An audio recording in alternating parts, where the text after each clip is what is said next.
Ako nga pala si Mr. Agi, at the end my life as a solid na by the key holder.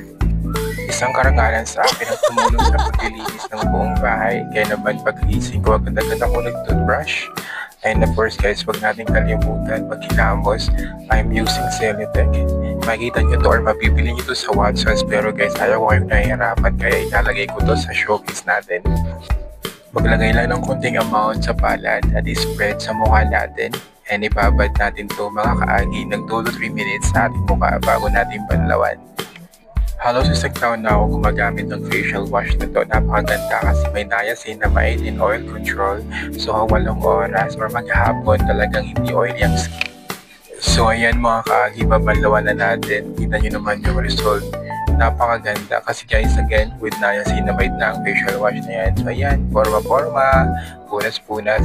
And guys, yung pinupunas sa mukha nyo dapat pangmukha lang, hindi yung pinupunas nyo rin sa inyong katawan. Mga kaagi, ready na nga tayo sumabak sa araw na ito. Kaya naman umpisahan natin sa pagkain ng ating almusal. Ayan, yung ulam natin ay piritong manok at piniritong talong. So ayan guys, simulan natin sa pagkain para healthy living tayo and may lakas tayo sa buong maghapon. At dahil solid tambay degree holder tayo ngayon, kailangan natin tumulong sa paglilinis.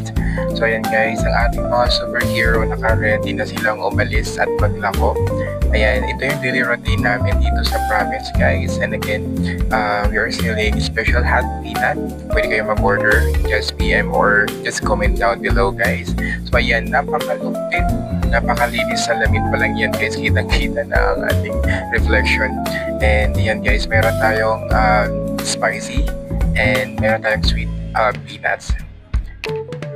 Ayan mga kaagi, isa-isa na nga nag-sell, isa ng ating mga superhero. Itong naiwan ay si Miss Heart nga. Ayan, medyo may nasikaso pa siya. And guys, pagkaalis nga ng mga superhero natin, ito na ako nagsimula maglinis. Gaya niyan. Ayan, nawalisan na natin dyan sa part na yan. And of course, pagkita ko na sa labas, kung gaano kalinis. Halos nilinisan natin, halos pati buhangin tala. And makura ng kapitbahay na linisan na rin natin. Ganyan tayo kasipag dahil tambay degree holder nga tayo, di ba guys? Dahil sa sobrang sipag nga ni Mr. Aki ay halos pati sa labas nilinisan niya na. Ayan guys, may masabi pa kaya ang ating mga marites. Hahaha. After nga natin magwalis sa labas ay naghugas naman tayo ng mga pinagkainan ng almusal. So ayan guys, ganun tayo kasipag ngayong araw na to guys. Ngayong araw lang to. So ayan, kita nyo naman kung gaano kabilis tayo maghugas sa araw na ito. And guys, ayan ang ating mga pinaghirapang walisan. Thank you guys for watching and follow for more videos.